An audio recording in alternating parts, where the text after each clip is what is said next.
A very good morning, good afternoon, and good evening to all the esteemed members of ASPS and our honorable guests who have joined this program from all across the globe. First, I convey my gratitude to the office bearers and board of ASPS for reposing faith in me to carry on the activities related to the ASPS India Office. I have been closely associated with the ASPS since the past 8 years and have been part of all their conferences. As the director of the ASPS India Office, I will try to keep alive the great academic traditions that ASPS has set related to Persianate societies. Before we start the lecture, I would like to make a couple of practical announcements. Please use the question and answer function and choose all panelists to submit questions. The attendees may choose to address the questions to host or presenter, but they must address them to all the panelists. Otherwise, we may not notice them. Questions will be accepted until 5 minutes after the end of the lecture. If you want to pose a question but do not want your name mentioned, kindly state this in your request. This event is for viewing only. ASPS plans to publish the recording on its website. We have here with us today eminent academicians, Professor Mohammad Mia, who is the chair of this program, Professor Sunil Sharma, present president of the ASPS, Professor Kazuo Morimoto, the vice president of ASPS, Professor Joanne Gross and Dr. Gershon Leventhal of ASPS, and Dr. Balram Shukla, a scholar of Persian and Sanskrit, who is going to speak on the topic of morphological similarities between Sanskrit and Persian. I now invite the president of ASPS, Professor Sunil Sharma, who is professor of Persianate and Comparative Literature and convener of Persian and Hindi Urdu at Boston University, to give his opening address. Professor Sharma's areas of expertise are classical Persian and Urdu literature. He is on the editorial board of several peer-reviewed journals, and his publications are well known in this field. I hand it over to Professor Sunil Sharma. Thank you, Dr. Farooqi. And good morning and good afternoon or good evening to you all, wherever you are. It is my great honor and pleasure to welcome you to this first virtual event that ASPS has organized for the next few months. As our communication indicated, the occasion for this event is particularly the official launch of the India Regional Office under the directorship of Dr. Salma Farooqi, who we know very well. As you indicated, you have attended more conferences than I have, and we have happy memories of the ASPS conference in Hyderabad in 2012. At this point, I'd also like to thank and welcome Professor Mia, who was our host at that wonderful conference in Hyderabad. And we hope to have a very fruitful and productive collaboration with the India office in the future. And at this time, I should also thank Professor Ishtiaq Mohammed Zilli, who was the past regional president. He continues to be in touch with us, and we all have great respect for him. This is, as I mentioned, the first of the virtual events that we'll be holding. For that, I would like to thank primarily Professor Kazuo Morimoto for his expert organizational skills in bringing everyone together. As well as other board members, Dr. Gershon Leventhal, Dr. Joanne Gross, and Dr. Daniel Bacon, who works ceaselessly behind the scenes to get things organized. At this time, we'd like to ask you to continue to support our events through the coming months, because as you know, given the state of the world, really, we can't say for sure when our next conference, biennial conference, will be. And hopefully in the near future, things will be better and we can again start meeting in person. But until then, we are fortunate to have this medium to create a global Persianate community and keep in touch in many ways that we were not able to before. And we have a whole series of interesting events lined up in the coming months and through 2021. So please support us through your participation as well as a renewal of your membership because we will continue to be strong and kind of persevere through these times. And finally, I'd just like to thank Professor Balram Shukla for agreeing to speak to us on such an interesting topic. We really look forward to your talk. And Dr. Faruqi will introduce our speaker next. Thank you. Thank you, Sunil. Proceeding with the program, let me now introduce to you Dr. Balram Shukla, Professor of Sanskrit at the Delhi University, who is one of the foremost young scholars of Sanskrit at today with an equal command over Persian, Prakrit, Hindi, and Urdu. He is also a poet and author, presently based as a fellow at the Indian Institute of Advanced Studies, Shimla. Dr. Shukla is well known in India and Iran for his knowledge of Sanskrit and Persian. He often translates Persian poetry into Sanskrit in the same meter as the original. Dr. Shukla has translated 100 ghazals of Rumi along with several appendices directly from Persian into Hindi. Dr. Shukla's Persian odes have been collected in a volume which contains sample poems of 7 young Persian poets. Among the many awards he has received, he has been honored by Mahmoud Ahmadinejad, the then president of Iran, for contribution to Persian literature and has been awarded the Badrayan Vyas Award for Sanskrit in 2013 by late Pranab Mukherjee, the President of India. Dr. Shukla has also authored 8 books. Today, Dr. Shukla is going to speak to us about an interesting aspect of structural similarities between Persian and Sanskrit. He believes that Sanskrit and Persian have many similar words owing to their common origin. Today, he's going to introduce us not only to the beauty of both the Persian and Sanskrit languages, but he will also familiarize us to the rich literary traditions, translations, meaning of words, and basic principles of its grammar. I now hand over the dais to the chair, Professor Muhammad Mia, a seasoned and well-known academician in the field of education in India.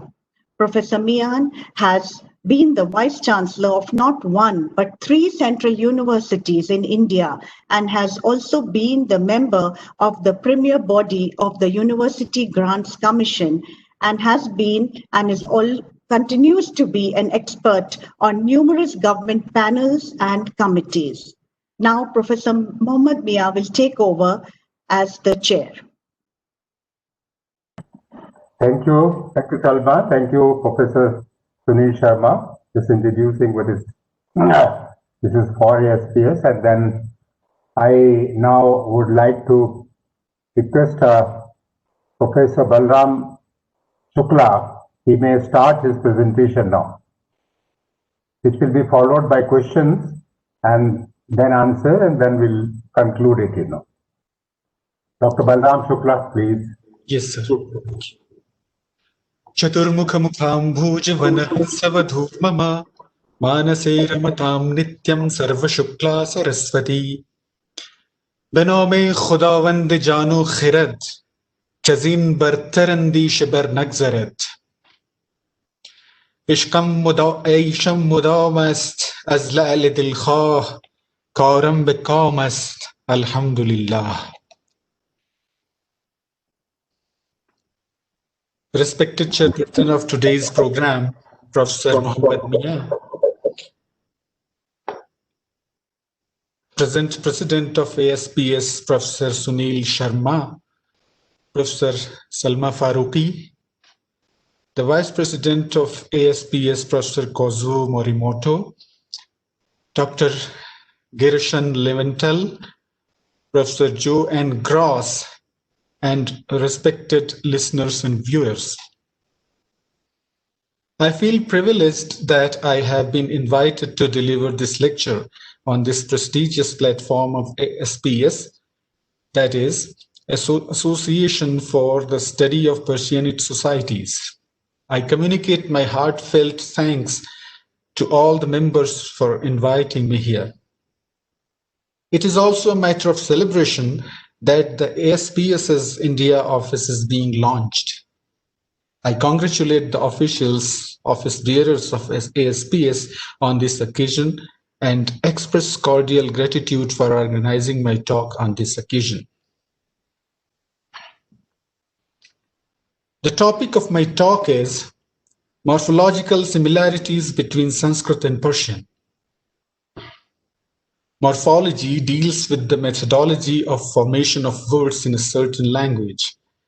So my lecture would deal with the similarities of morphemes of both the languages and the method following which they get associated and make words which may function in a sentence.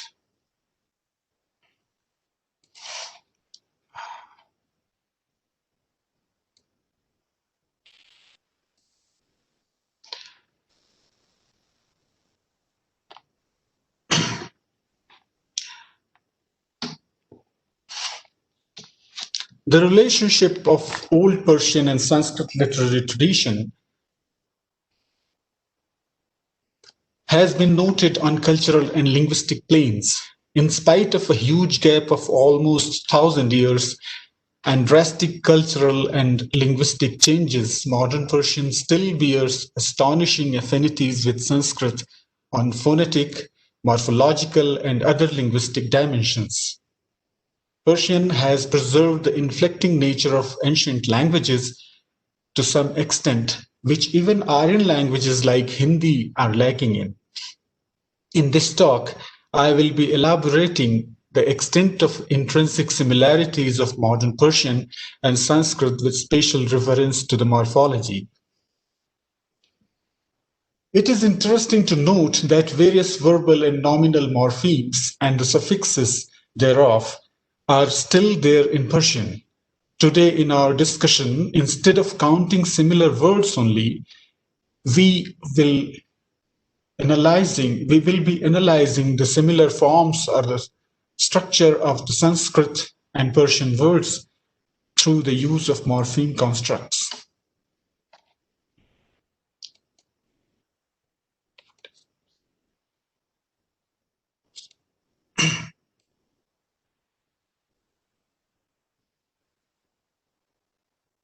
Traditional grammars chiefly deal with the morphology.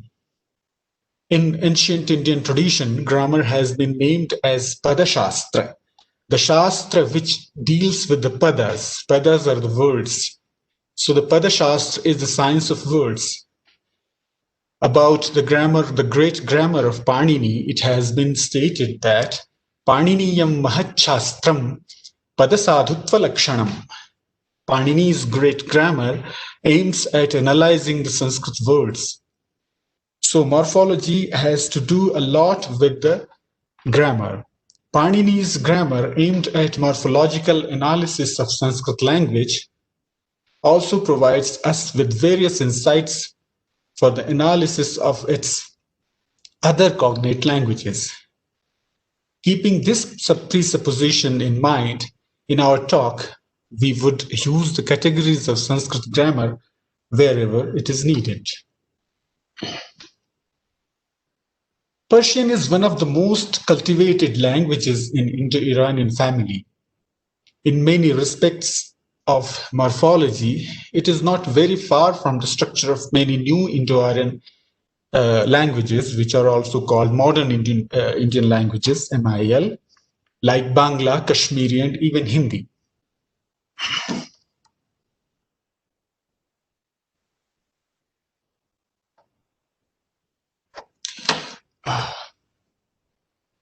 There are several historical, anthropological, and geographical reasons which account for this underlying similarity. The relationship of Old Persian and Sanskrit literary traditions has been noted on various dimensions.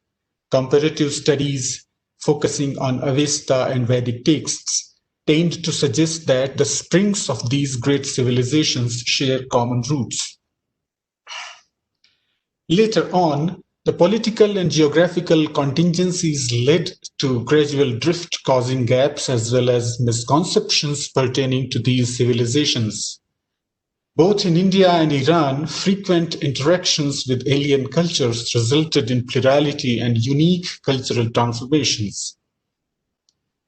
Religious conversion has played an important role in subsequent socio-cultural development in these regions in particular.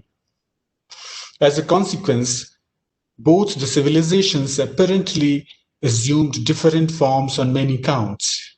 Now, they may seem to be drastically different from each other, but intrinsic similarities between them cannot remain hidden from the eyes of a linguist. As one of the Persian poets puts it, "Behar rangi ke khahi jama mi poosh, manandaze qadat ra mi shanasam."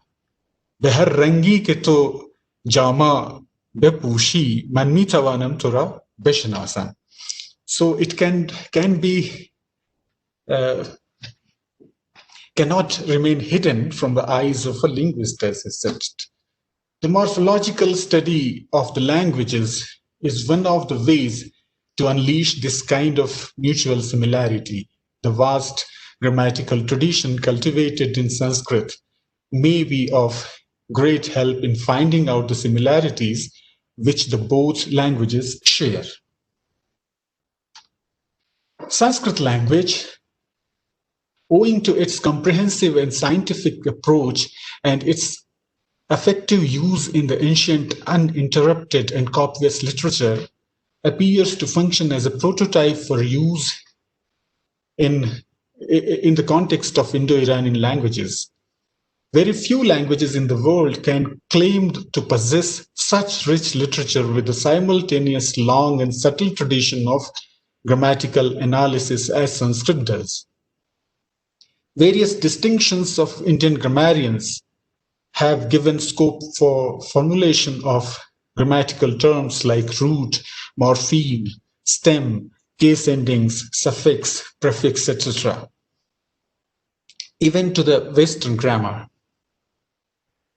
The concept of dhat, for instance, which is verbal root, that was introduced to Greek language only when Franz Bopp and other inspired by Indian grammarians did it in 19th century. The isolation of root from the word was really a revolutionary thought put forth by the ancient Indian grammarians. So Indian grammarians were the first to find out the roots, dhatu, which is called in Sanskrit grammar. On the basis of this only, different kinds of vowel gradation could be discovered and various suffixes and prefixes could be imagined. This is true not only with the Western grammars that they applied and they get these things, these terminologies from Sanskrit grammar, but the grammars of Arabic and Persian languages were also inspired by the Indian grammatical categories. It may seem astonishing, but it is true. There is a misconception that, like philosophy and medical science, the Arabs borrowed model and techniques for their grammar from Greek or Latin. It is a general misconception. This has recently been refuted by an Indologist of Iran, Professor Fathullah Mujtabai. He, in his book, and his book's name is Indian and Arabic Grammar, Terminological and Technical Affinities, Nahve Hindi wa Nahve Arabi, he has researched that the earliest grammarians of Arabic language were the Iranians, who were the inhabitants of Khorasan, which is very near to Kabul, Balkh, etc. And Balkh was a stronghold of Buddhist scholars. And in Buddhist scholars, the Katantra grammar was in fashion. And the Katantra grammar is very much influenced by the Panini's grammar. So they tried writing first grammars of Arabic, and those categories was transferred to Persian grammar in later days. These grammarians were well versed in Sanskrit grammar system or in the systems inspired by the same. If not Panini's grammar, then Katantra's grammar and other grammatical systems which were not very cumbersome were in vogue in Buddhist scholars. And after their conversion, they used their traditional knowledge in explaining the new language of their religion, which was Arabic. Sanskrit language has been intensely used to reconstruct the proto-language of all the Indo-European languages by the philologists. It is because of its archival nature and copious literature that Sanskrit has been able to fill the gaps in understanding the evolution of its cognate languages. What enables Sanskrit to be so important for the linguistic study is its continuous tradition of grammatical probing and deep analysis right from the Vedic period. This tradition of language analysis in India culminates in Panini's Ashtadhyayi, which is called which is always lauded by the scholars. Panini's work has been so efficient in analyzing Sanskrit that other grammar schools of his predecessors became outdated. Moreover, a huge literature was created as commentary and sub-commentary on Panini after his time, and this tradition is continuing till date. If Sanskrit could retain itself for millennia, even when it was not a spoken language, if the most ancient book of the India, the Vedas, and their archaic morphology could be preserved and was not lost in oblivion, most of its credit goes to India's intense grammatical tradition. Hague, Martin Hague, who was a great scholar of Avesta, has delineated the problems of Avestan study because of the absence of grammatical analysis, and lauds the fortune of Sanskrit language, which was blessed with grammarians like Panini. And I quote, "Much of the difficulty of understanding the Zend Avesta arises no doubt from grammatical defects in the extant texts, owing to the want of grammatical studies among the ancient Persian and Bactrians. Had the study of grammar as a separate science flourished among the ancient Mobids and Dasturs, as was in the case with Sanskrit grammar among the ancient Brahmanas, and had Iran produced men like Panini, Katyan, and Patanjali, who became lawgivers of the classical Sanskrit language, we should have lesser ground to complain of the bad condition of the texts and would have found fewer difficulties in explaining them than we have now to encounter." Thus, the well-knitted categories of Sanskrit grammar can be used while analyzing Sanskrit and Persian. This makes the analysis pointed and intelligible, at least for those who are aware to Paninian system. Now we are going to present some prominent points regarding the morphology, which, despite the gap of several hundred years, both Sanskrit and Persian languages share. So we are commencing our talk with verbal conjugations, which are called tingant in Sanskrit. So the root, the base for verbal conjugations are roots.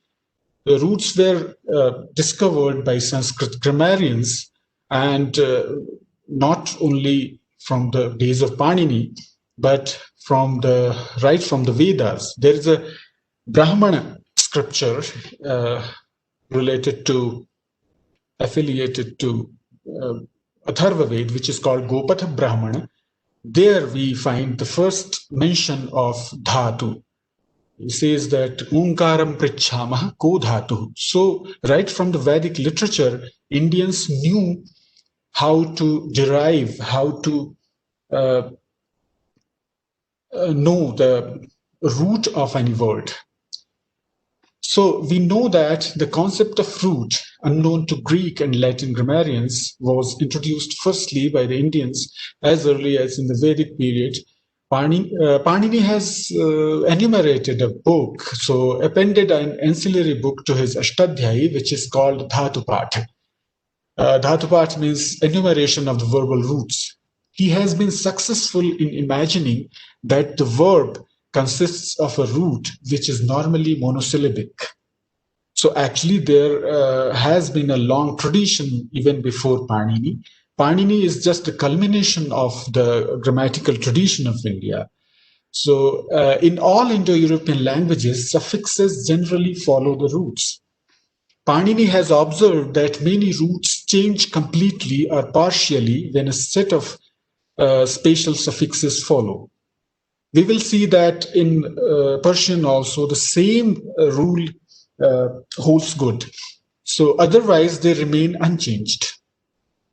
Even before Panini, the Yask, who is the writer of Nirukta, the book of exegesis, the books which puts down all the rules of Vedic exegesis, etymology. So Yask too, we find clear inclination of this phenomenon in his Nirukta Shastra.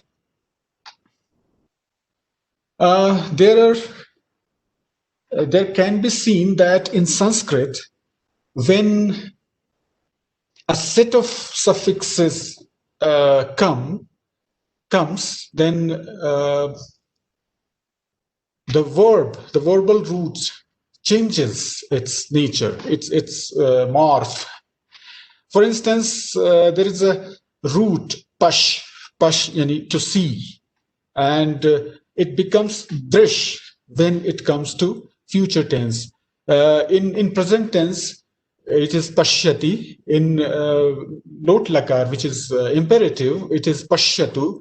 In desiderative, it is pashyet. In past tense, it is apashyat. But when we come to other tenses, other set of suffixes, the remaining set of suffixes, we find that pash, we cannot make conjugations out of pash.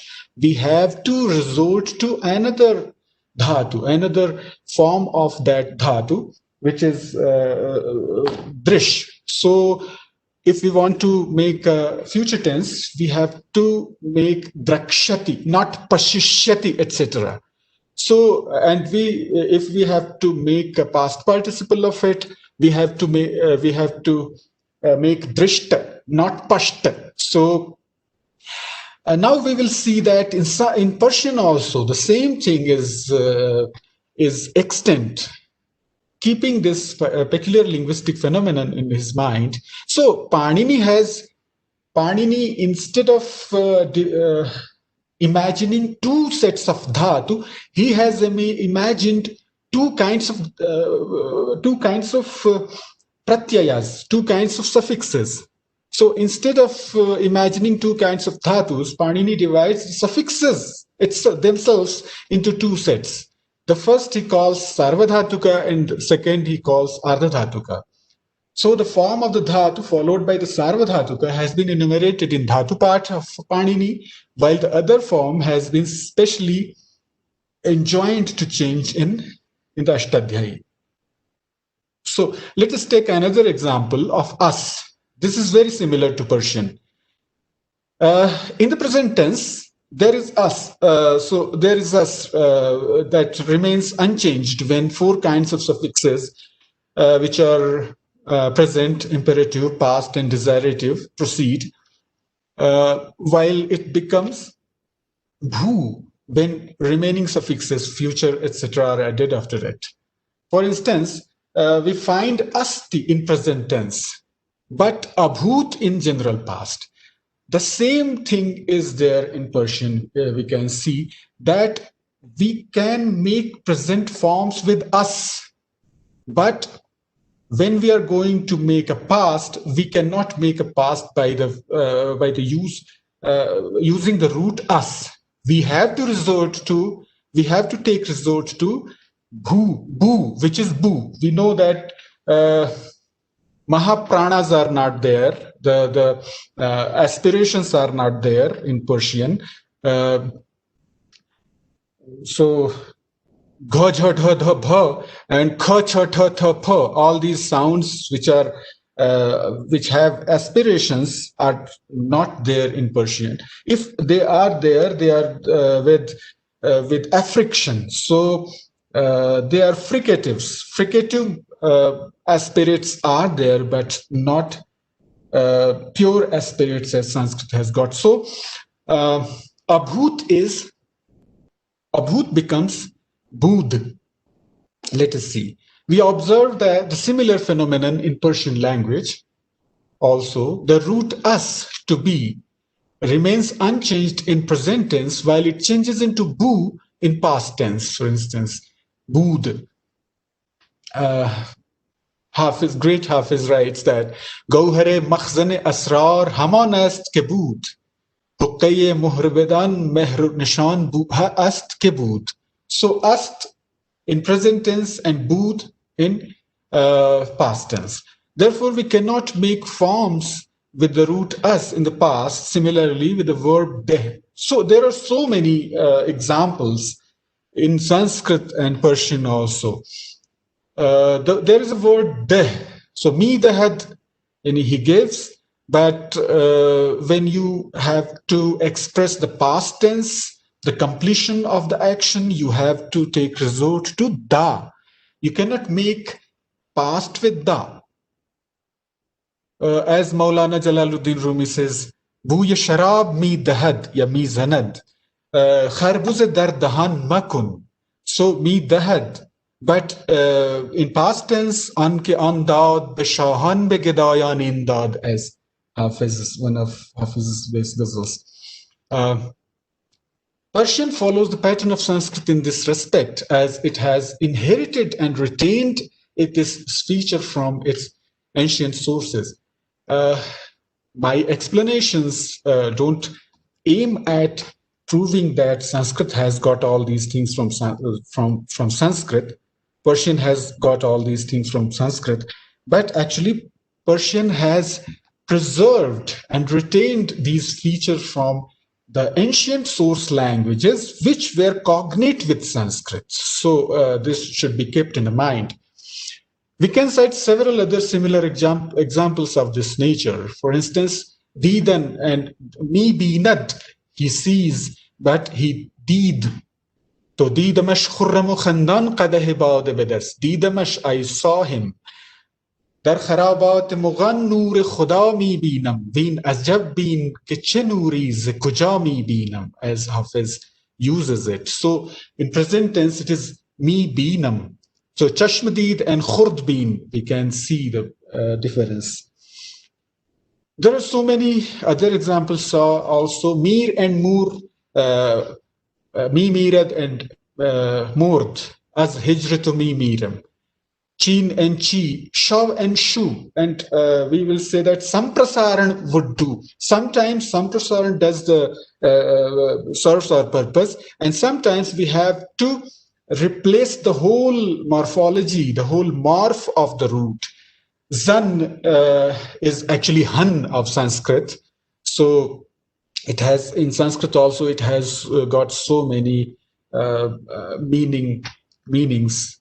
Han is to blow also, and han is to kill also. And just like in Persian, zadan. So zad. In Sanskrit also, hanti and hat, zanad and zad. So paz and puch, paz becomes puch, kar become kasht. Umi karet va u kasht, ya umi kasht. Continuous past. So we can observe that this phenomenon takes place in two ways. Sometimes the substituendum is the thing which has to be substituted, which is called sthani in Sanskrit grammar. So those substituendum changes completely. For instance, di and been. Beenad cannot be used in past, while sometimes only vowel gradation serves the purpose. For instance, shav and shu. So what is difference between shav and shu? Shav is actually the samprasarit roop, samprasarit form of shav. It is very near to bhavati and bhu. Bhavati, it becomes, and bhut is it became. So bhavati and bhu is actually shavati and shu. Actually, shav root has been mentioned in Yaska's Nirukt. He says that shavatir gatikarma kamboje shveva bhashate. In 500, more than 500 BC, Yask says that shav is being used in Cambodia's Kabul. Perhaps that is Kabul. We can note that many of changes in root are examples of ablaut or vowel gradation, which Panini has discussed in detail in his Ashtadhyayi with the nomenclature of guna, with the samprasaran, etc. Now let us consider whether it is really necessary to imagine two roots or two stems of a verb as Persian grammarians do. Let us take an example. It is notable that modern grammarians of Persian language consider kusht as a past root and kush as a present root stem. Sanskrit grammarians differ.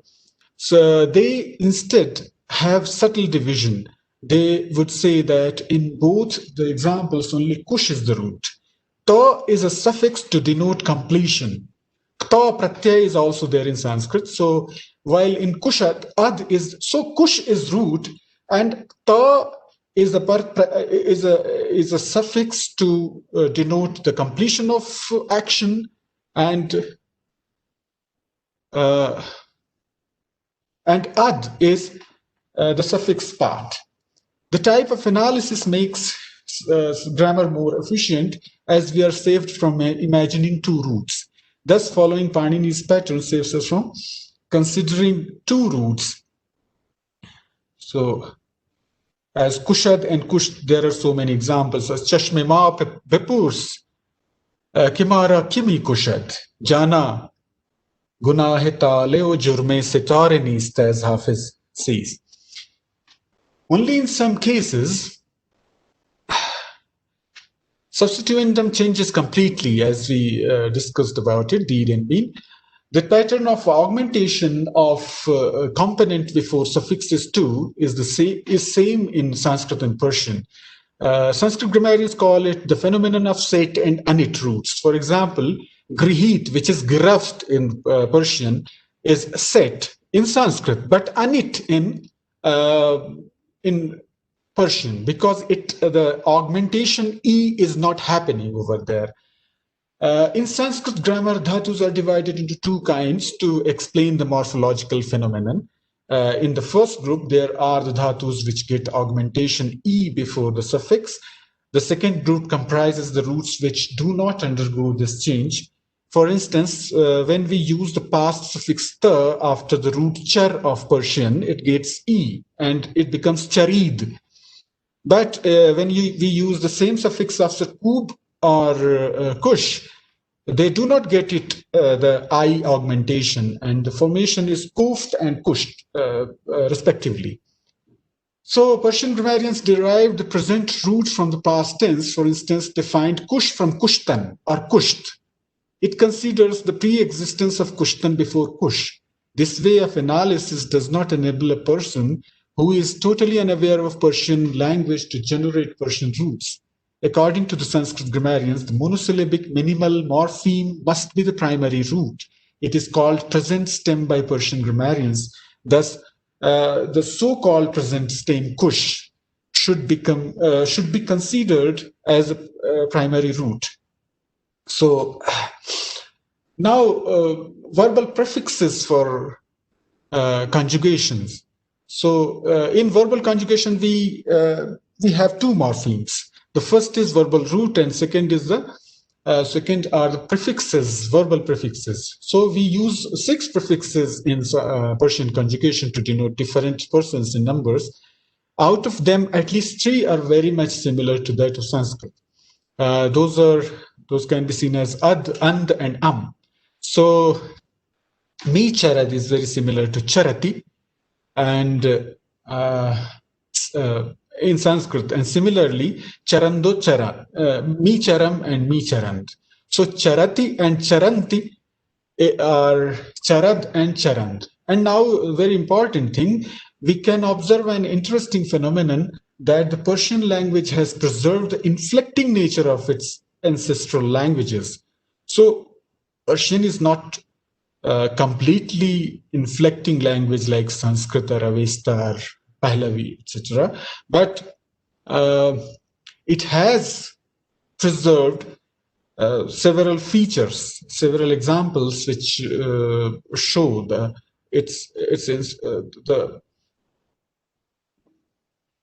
things which it preserves from its ancestral languages as far as the conjugation is concerned. Even Hindi and modern languages have not been able to preserve this feature. For instance, in Hindi we say that vah charta hai, wo gaay charti hai. So it has been developed from the krdant basis, the verbal derivatives of Sanskrit, and not from the conjugations, verbal conjugations of Sanskrit, so tingant of Sanskrit. Unlike modern Indian languages, Persian in many instances has not been isolating in nature. Moreover, we can see an astonishing similarity of the subjunctive mood of the Vedic language. This subjunctive mood is not there in classical Sanskrit also. This tense is called late lakar by Sanskrit grammarians, which is not used in classical Sanskrit. It has got various forms. One of the form is charati. So charati, it is benedictory in nature, in meaning. So meaning may he move, or may he graze. In Persian also we find dast marizad. Even today, even modern Persian, we find that that form. Dast marizad. But for instance, there are so many. Maqam asli ma gushe kharabat ast. Khudash khair dahad. May God bless. May God give. Anke in imarat kard. Shakar furush ke umrash daraz bad. Zindabad and Murdabad, we say that Bad is actually the benedictory form of Buvad. So Bad Chira Tafakkudi Nakunat Tuti Shikar Khara. Now let's see the formation of future tense. In Persian, the formation of future tense is formed by using an auxiliary verb khastan, khahish, to wish. For instance, mi khaham, khalq na khaham guft. I will not say, I will not tell. So, ba khalq na khaham guft. It is thus a complex structure. So in Persian, we can witness that it is a complex structure of indeclinable past stem and declinable present stem of the verb khah. In Sanskrit too, we find gamishyati, he will go, is gamishyati. It is also a complex structure. So gam and ish means to wish. Actually, in our languages, there were no future tenses at all. So it was a later constructed linguistic expression. So gum and wish, though Sanskrit grammarians won't license it, won't accept it, but it is a kind of complex construct, which we can find out by comparing it with the Persian future tense. In English also, I will go, so will is denoting the wish. Formation of causative verbs are also in both Sanskrit and Persian similar. We apply qualitative vowel gradation or ablaut in the first or second vowel of the root to get causative verbs of the word. For instance, chalati, he moves, chalayat, he makes someone move. So khurdan and khurandan, mi khurad, mi khuranad, pathati and pathayati, karoti and karayati. So khabidan and khabandan, we can witness the qualitative vowel gradation here. Verbal derivatives, which are called primary nominal basis, there are so many similarities. In Sanskrit, it is called kridant.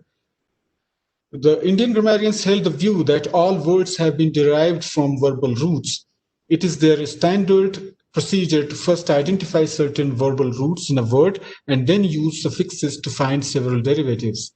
Apart from the conjugation, Panini uses the primary verbal stems to form verbal derivatives or primary nominal bases.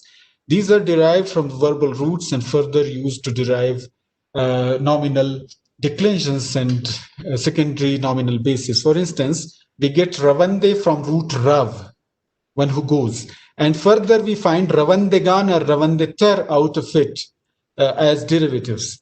So Kishande is derived from Persian root Kish, which later derives the word Kishandetar, etc.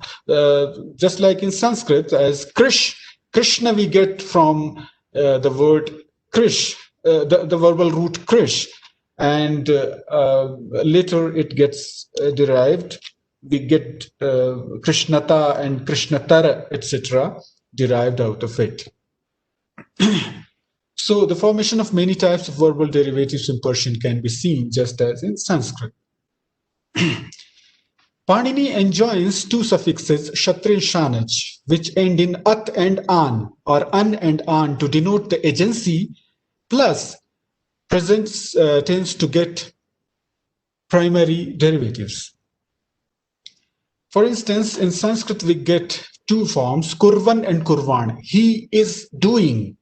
In order to make to express this sense, we can use kurvan or kurvan by using these two suffixes. In Persian too, we find the same two suffixes. Some examples you can see that ravande and davande. Actually, prakritization also should be taken into consideration when we are analyzing Persian, because it is the features of prakritizations are in abundance in Persian. So not only Sanskrit should be kept into mind while analyzing Persian, Prakrit, which were the Middle Indo-Aryan languages, they also should be kept in mind.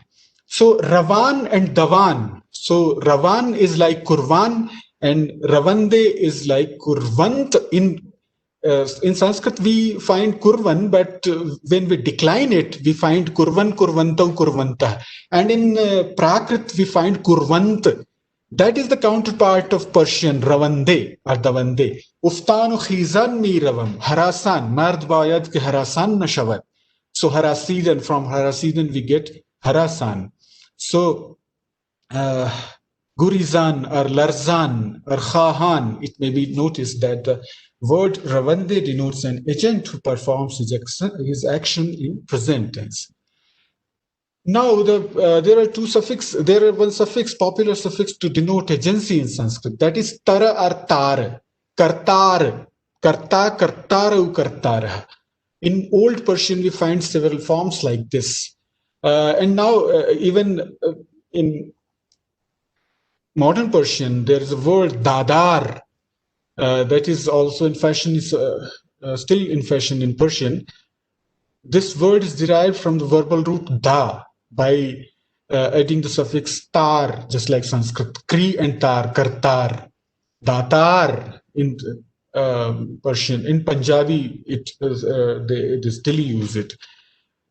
Kartar, for instance. Tar or dar. Though by incorrect etymology, many scholars confuse it with dadvar. But it is dadar. It is an agent.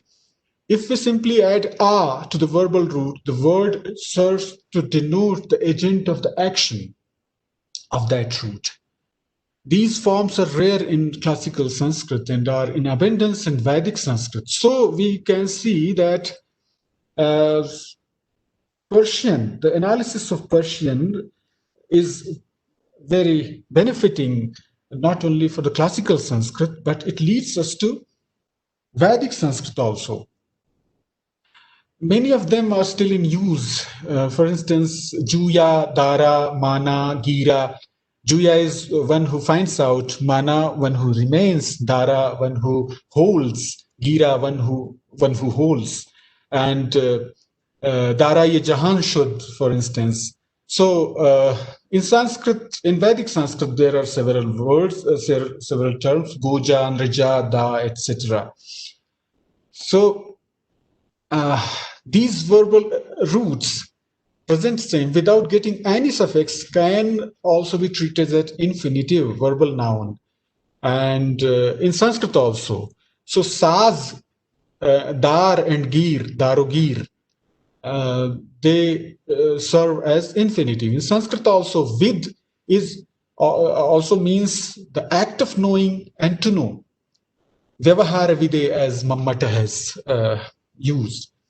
Sometimes these infinitives are derived simply by adding ta suffix to it. For instance, sacht, pacht, and tacht. In Sanskrit also, if you use ta, it becomes the infinitive.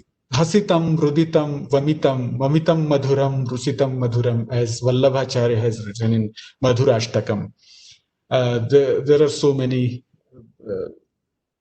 forms like this. Nouns having the sense of accusative are many a times derived from the using ta plus ka in Persian, present root in Persian, while only ta in Sanskrit. For instance, zan ke shud kushte yehu, it shows the accusative sense. Zan ke shud kushte yehu neek saranjam uftadar. فاش میگویم و از گفته خود دل شادم بنده عشقم و از هر دو جهان آزادم. So گفته تا, and you see ha, the terminal ha is actually ka. Ka is the pratyaya, the swarth pratyaya of Sanskrit, which becomes ga, and after it becomes ha.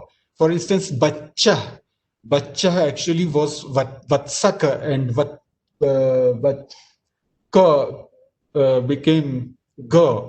It is visible when you write bachagi or bachagan. The gaf, the ka appears again. Madanabana hatopi hatah punah, as Kalidas said. Hata is actually a noun of accusative case. There are so many tadhitas. Tadhitas are called secondary nominal bases. So they're generally derived from the verbal derivatives discussed above. Sanskrit and Persian share several types. For instance, the very interesting suffix is ka. In Panini's Ashtadhyaya, we find so many meanings of the suffix ka, and all these meanings Persian has retained. For instance, the sense of being small. Bala is a child and Balak is a small child. So in Persian also, Pisar is Putra and Pisarak is a small son. Dukhtarak is also. Harinak, for instance, Harinak is deer. Harini is deer. Harinak in Sanskrit is a small deer. The sense of being short. Vrikshaka is a short vriksha, short tree. Payamak is SMS, short messages, payam. And Musa is Moses, but Musiche is a small Moses. Maulana has written, Agar Musi Niyam Musicha Hastam. I am not Moses, but I am a Musicha. I am a small Moses. Darune Sina Musiqar Daram. So derogatory senses are also there. Panini says Kutsite, Hasve, Alpe, etc. So for instance, Manava is man. Manavaka is bad man. And in Persian also, Mardak is man. Mart, the same Mart of Vedas. Yo aryo marta bhojanam.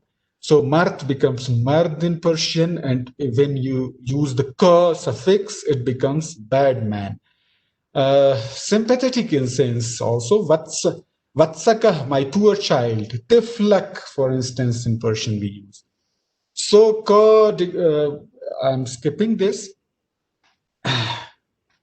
Suffixes denoting possession. So matvarthi, this is called in Persian, in Sanskrit grammar. So there are two kinds of man and van, buddhiman as in Hindi and balavan as in Hindi.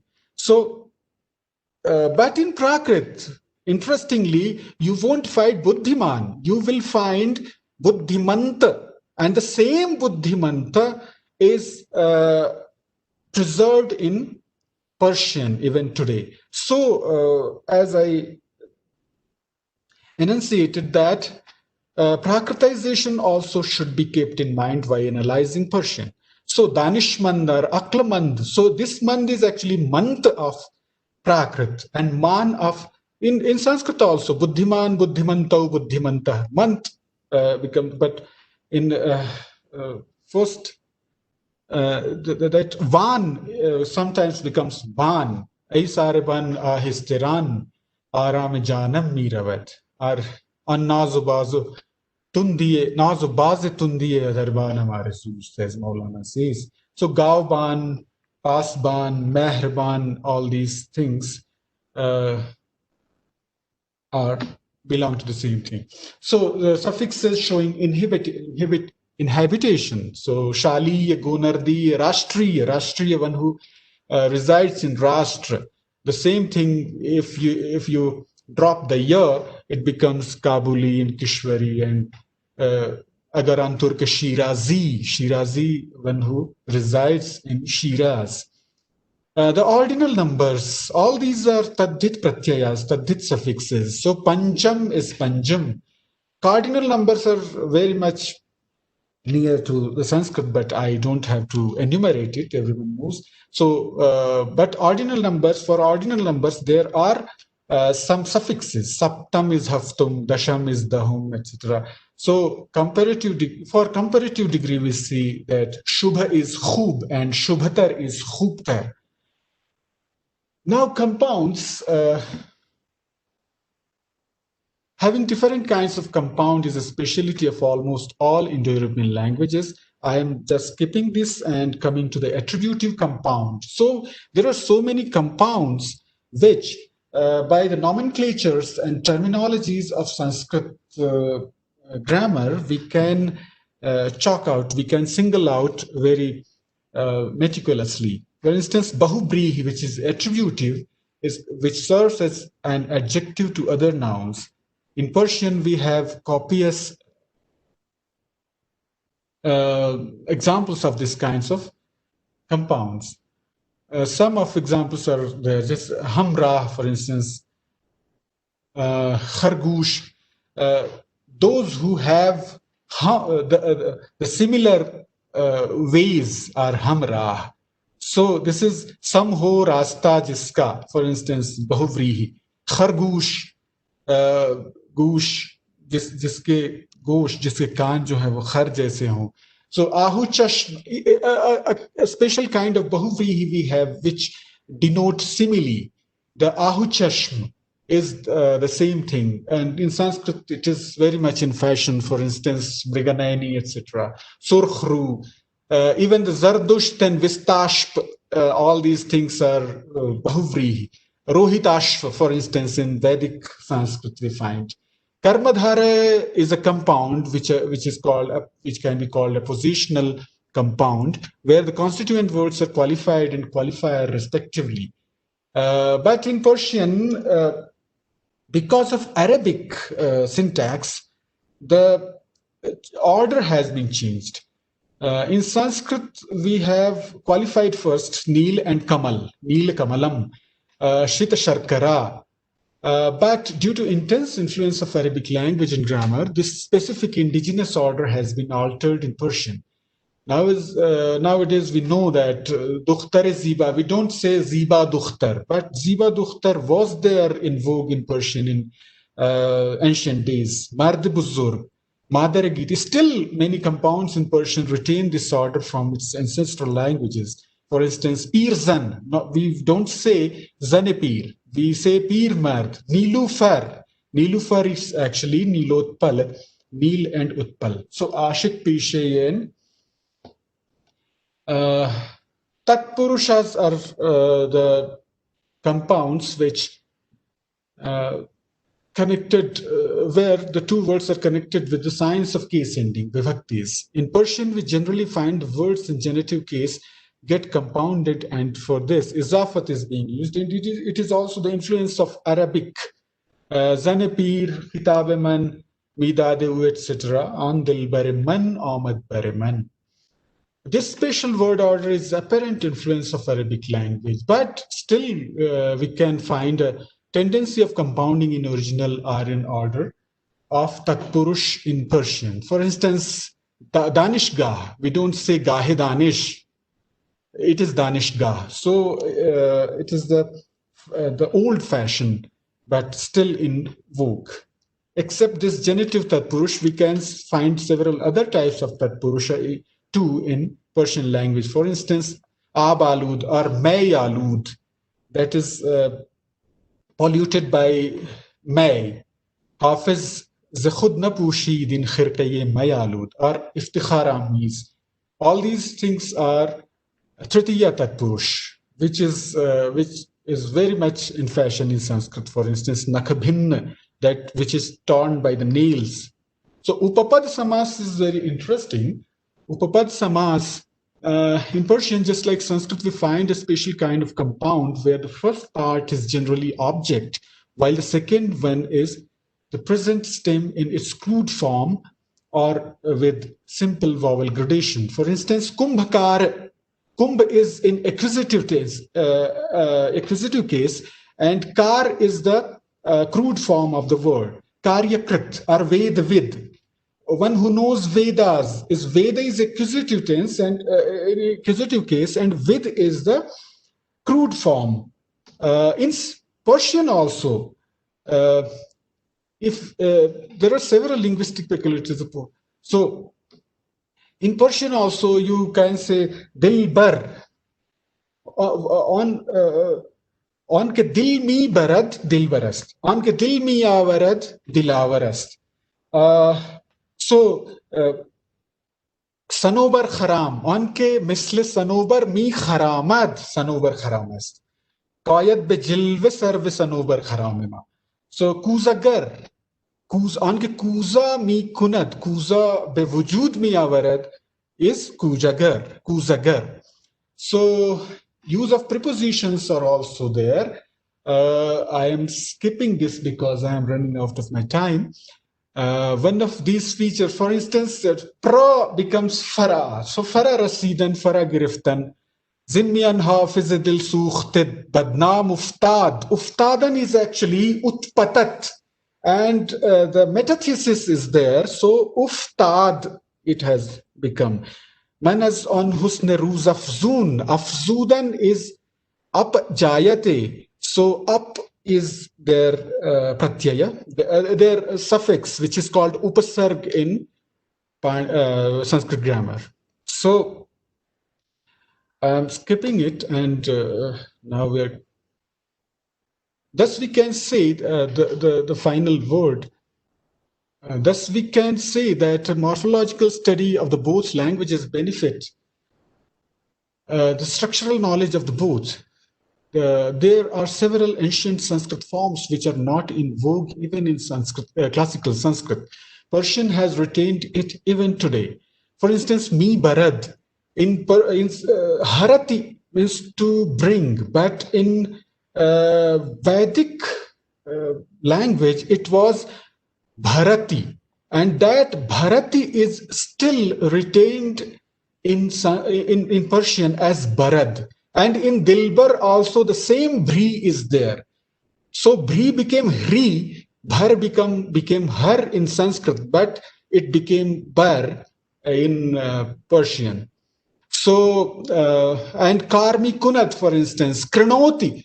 Karoti is there in classical Sanskrit, but kunad is there, kranoti is there in Vedic Sanskrit. So from Krinoti, direct from Krinoti, we see that Persian has preserved.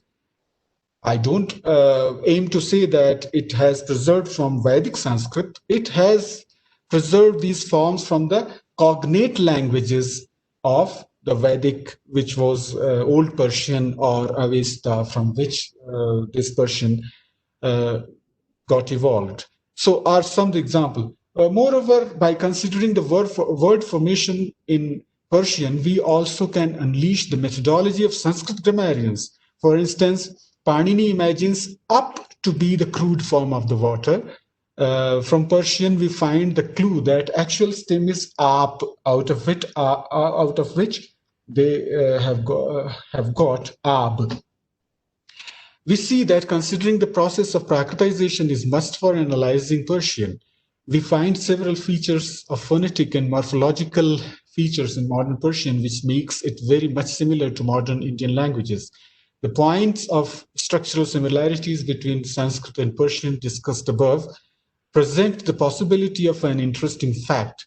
It is that both the languages can be analyzed by similar grammatical device. Panini's system has been tested through millennia for learning and protecting Sanskrit language and literature. Application of the same model for analyzing and learning Persian language can benefit the learners hugely. So I'm grateful that this lecture was organized, and I thank all the listeners and viewers, especially the office bearers of ASPS, Association for Study of Persianist Society. I'm very much grateful. Thank you. Thank you, Balram, for a technically enlightening lecture. Now there are a few questions, so which I'll just read out to you, and so that I'll read it one by one. There are a couple of questions. Okay. Yeah. Professor Muhammad Mia, would you like to ask the question yourself since you are there on screen? No. I thought that question should be asked at the end, Not now, but since because I am chairing this session, and I will say, Dr. Balram Shukla, thank you very much for wonderful, comprehensive, analytical presentation. How Persian as well as Sanskrit, they borrowed from each other, and you have explained it very gracefully, and on great extent you have explained it, And I would say, as in Sanskrit, if you don't mind, Balram, kim karoti?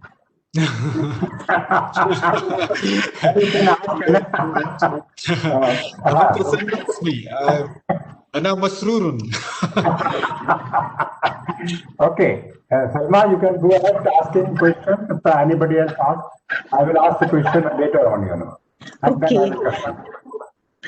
Dr. Balram, there's a question from Professor Sunil Sharma. He wants to know, were the Buddhist scholars of Khorasan aware that Persian and Sanskrit were related languages? Usually we hear that it was only in the 18th century that the Indo-European connection was studied by people like Khane Arzu in India and William Jones in Europe.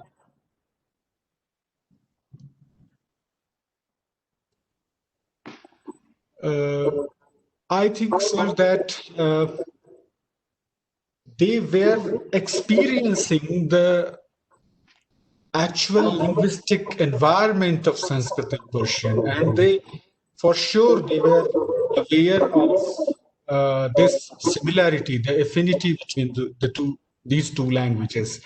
And unfortunately, we don't have any work regarding this, but for instance, very much before these Europeans and this Khane Arzu, the Parsis came to India and they translated their holy book in Sanskrit. And they translate Izad, for instance, Izad denotes God. And they translate it with Yajata. And Yajata is actually the word for God in Vedas, Yajata, one who is capable of being sacrificed, for whom we can sacrifice. So Yajaniya is Yajata. So this the very thing, the very term they chose for translating the word Izad shows that they were aware of the affinities between these two languages. Okay. There's another question. That is from Professor Kazuo Morimoto. Okay. He says that I understand that writing grammar was not part of the major activities of Persian educated elites before the modern period. Why is it the case, especially when some earlier scholars in Khorasan knew the developed grammar of Sanskrit? They developed the grammar of Arabic language, as I discussed. The Arabic for them was not their language. It was the language of the new religion they accepted, and for them Persian was their own mother tongue. Therefore, I think they didn't need any grammar of that language. Arabic was very essential for them to learn in order to read Quran and etc. So therefore they devised grammars of Arabic and not that of Persian. So they were the earliest grammarians of Arabic, as Fathullah Mujtabai discussed in his book Nahve Hindi and Nahve Arabi, and they were very much influenced by the Katantra grammar, the grammatical categories of Sanskrit grammar, which is not the grammar of Panini, but the grammar of Katantra, which was written by Sharva Varma, sometimes after Panini. So that grammar also is hugely influenced by Panini, but because Panini's grammar tells about the Vedic forms also, and it makes it comparatively cumbersome, therefore they devised another grammar. So many grammars were devised, were written in ancient India. Katantra was one of them, and Katantra grammar was a short grammar. The word Katantra itself means Ka is small, and Tantra is methodology, the short methodology to learn Sanskrit, the short in comparison of Panini. So it was very much in fashion in Buddhist scholars, and also in Balkh and Bukhara and all these things. Okay. I have a small question too. I was just wondering, though it's a related question also, why do you think that Turkish did not become as popular as Persian? In India, or where? I mean, you could take the case of whole of Central Asia, or even in all the regions where the Ottoman Empire was predominant. It's just a generally a related question. This is a question for historians, but I know. I think because Persian people were very much cultivated in their, very much progressed in their culture, and in the whole Islamic world, Iranians were very much influential as far as the culture concerns of culture. So culturally, they were very much very rich, and because of this, the Persian language became very much popular in the whole area. Dr. Balram, there are a couple of more questions from Dr. Gershon. He wants to know, would Professor Shukla please elaborate some more on the influence of Arabic? In particular, he noted that this affected the Izafe, and I would like to hear more about this. There were two instances where I discussed about it. The first was in Karmadharaya Samas, the compound, oppositional compound, where the Aryan order of oppositional compound is that we put qualified first and qualifier after that. So, for instance, Neel and Kamal. So blue lotus, we don't say lotus blue. But in Arabic, it is totally different. Shaitan al-Rajim. So Rajim is actually, Rajim is qualifier and it is put after the shaitan. So shaitan is qualified. And this spatial order of compound, which was in vogue in Arabic, influenced Persian language, and Persian language, the compounds in Persian language were also put like this. So first qualified and after qualifier. In Sanskrit, in Hindi also, we don't say Sundar, Ladka Sundar. We say Sundar Ladka. So Sundar is actually beautiful, is handsome, or Dukhtar is Ziba. Ziba Dukhtar we don't say. But there are so many examples, so many instances which show that the previous or the ancestral order was that of qualifier and qualified. For instance, Pirzan, as I discussed. So Pir is the qualifier, but we don't say that Zane Pir. Everywhere we say that Dukhtar Ziba, but not in Zane Pir, not in Marte Pir.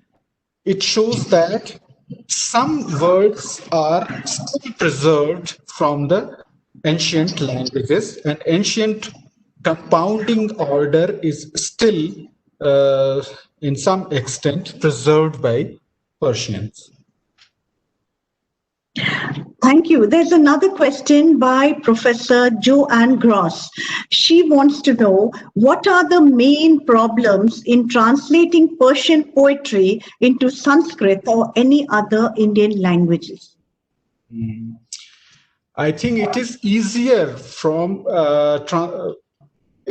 than translating in any Western languages, because Persian is very much near to us, to any modern Indian language. For instance, Bengali or Hindi or all these things. In Sanskrit, the meters of Arabic, meters of Persian are very much different from Sanskrit. But as we know that in Indian subcontinents, we use a lot. We use these meters a lot. In Hindi, in Urdu, we have got ghazals, and in Hindi also, in Marathi, and in similarly in Sanskrit, in modern Sanskrit also, poets use these Persian meters a lot, because these meters are so much lyrical in nature, and Sanskrit. The vocabulary of Sanskrit is very rich. Therefore, it is not difficult at all in translating the Persian ghazals, but bringing the Persian ethos in Sanskrit is very difficult. For instance, Yusuf, there are so many talmihat of Yusuf and Zulaikha and all these things. You cannot translate it using Yusuf and Zulekha, because the readers are not acquainted with all these things. So you have to choose. You have to find out similar things, similar objects which are in vogue in Indian cultural ethos. So, for instance, there is a ghazal of Khaja Hafiz.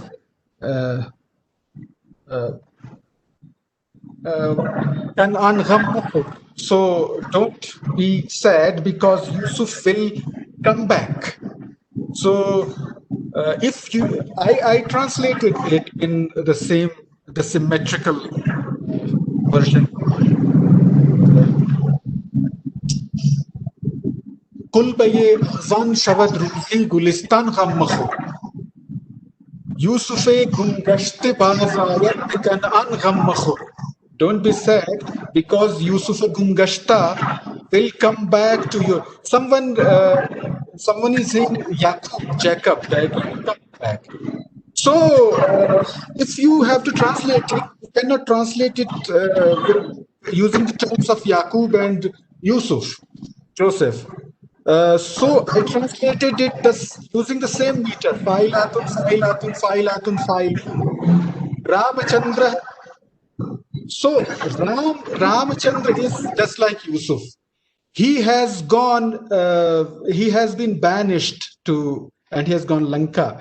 So Eshatyayodhyam ma shucha. So you can see that Failatun, the same symmetry, the meter is the same, and but the cultural ethos, you have to use the acquainted, so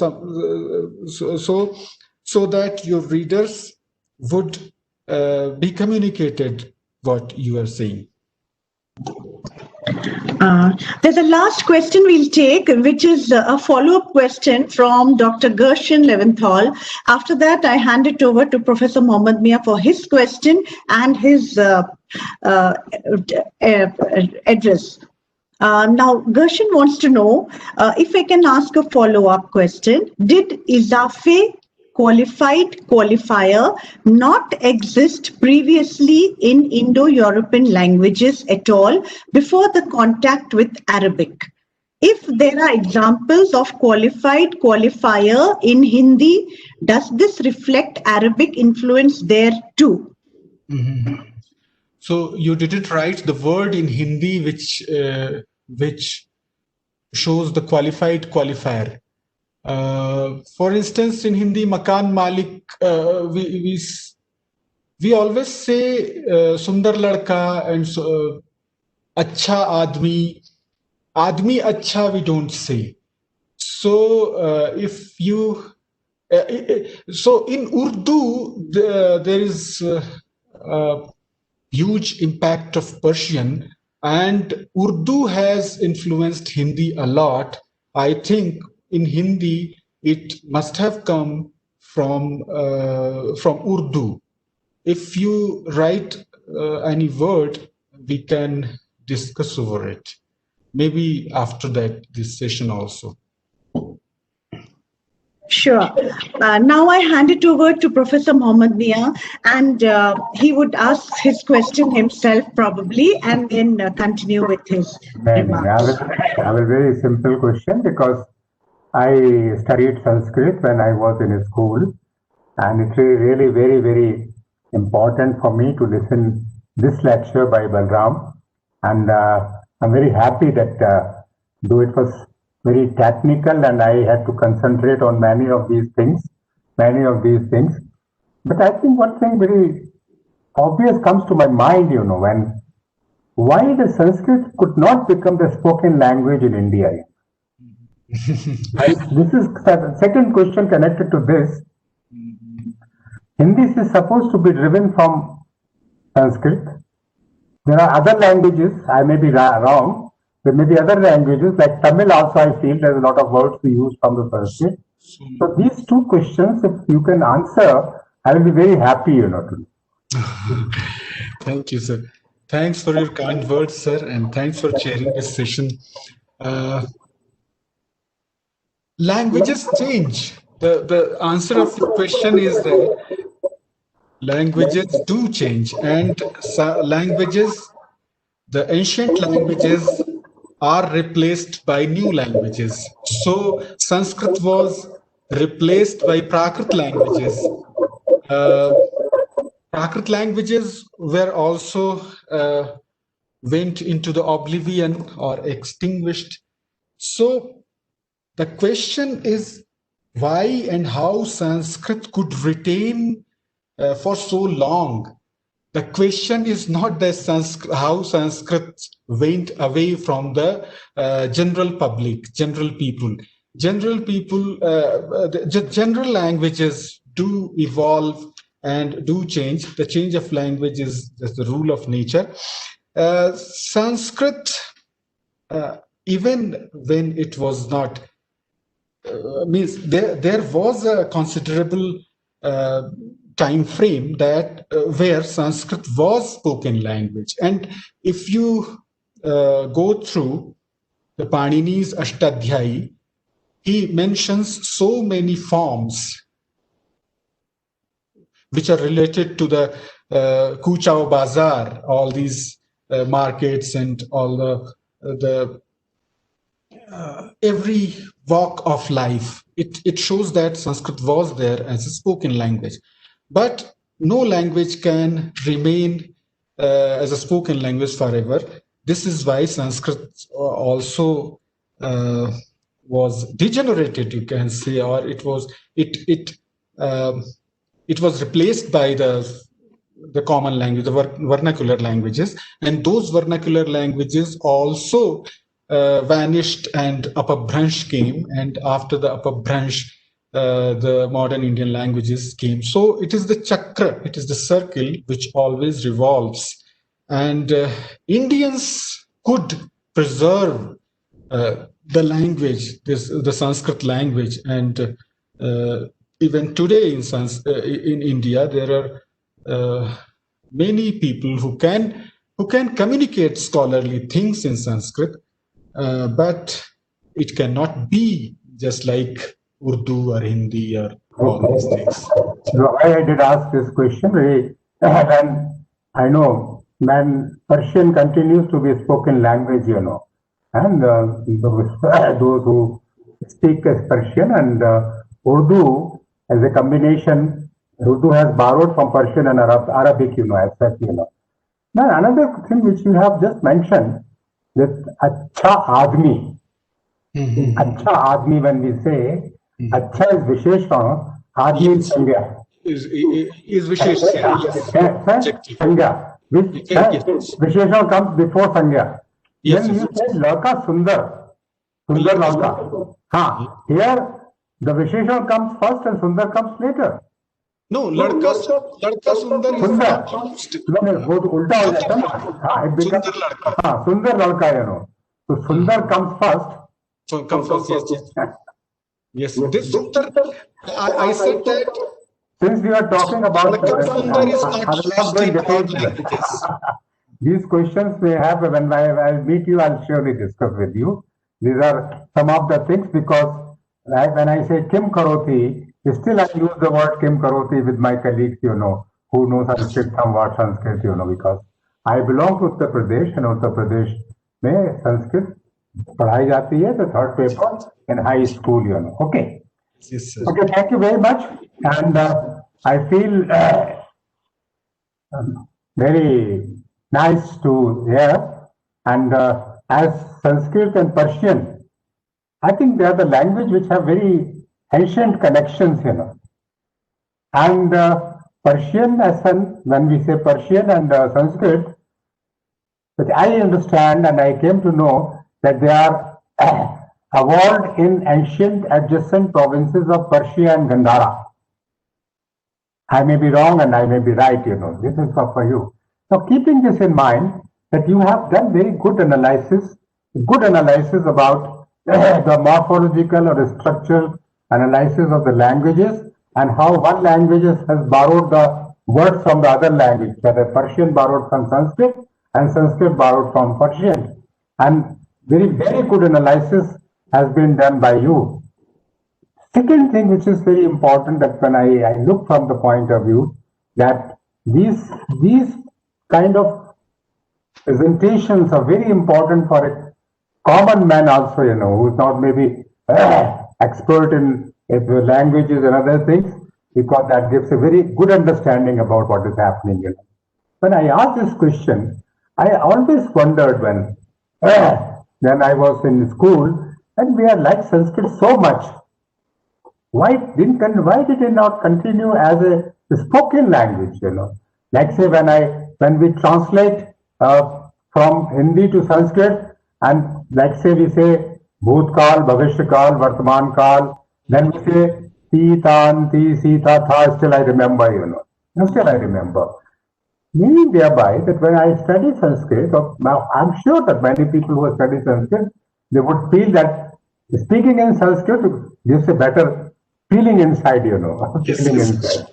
Thank you very much for this is very important, and I'm really very grateful to Professor Kazuo and Professor Salma to organize such a presentation by Dr. Balram Shukla, and then we have really benefited by this, your lecture, and had created some kind of desire to know more about Sanskrit and Persian languages, So thank you very much once again, and once again I would feel that when the next lecture is organized on maybe in a given situation, it may be webinar, not necessarily face-to-face seminars.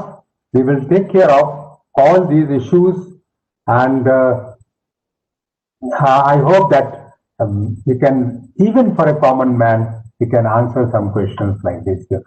Okay. Once again, I would feel that again, the Sanskrit and Persian, no, in दोनों का कोई वो नहीं है. There's nothing like this, how they have borrowed from each other, and one language from the other language, and this language from the other language, and then they are still continuing to use those words in the other languages. Thank you very much. Thank you, Professor Mohammad Mian, for your remarks. I now introduce Professor Kazuo Morimoto, the Vice President of the ASPS, based at the Institute for Advanced Studies on Asia at the Tokyo University. Professor Morimoto specializes in the fields of religion and culture, social history of Islamic Iran, and socio-religious history of Muslim societies. Professor Kazuo Morimoto will now present the vote of thanks.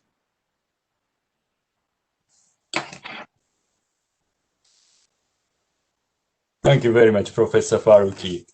I hope you hear me. Hello, everybody. My name is Kazuo Morimoto, Vice President of the ASPS. I hope you've all enjoyed the event today. Dr. Shukla's wonderful lecture to mark the launch of our association's India office in Hyderabad. I also do hope that our amateurish handling of an online event didn't disturb your concentration on Dr. Shukla's lecture too much. This event, actually, and to tell the truth, was the first academic event the ASPS has ever held online. So we had the right to be amateurish. It is my honor and pleasure to give a vote of thanks for the ASPS to all those who helped make this event happen. First of all, of course, I'd like to express my sincere gratitude to Dr. Balram Shukla, who, in spite of his busy schedule, especially in the past few months, kindly accepted our invitation to give the wonderful lecture. I'd also like to thank Professor Mian for generously sharing his time with us to serve as the chairperson. It was a great honor for us to have you among us today.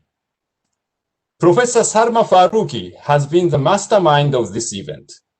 It was Professor Faruqi who proposed an online event to mark the launch of the India office to the ASPS and selected the most appropriate lecturer and chairperson for the event.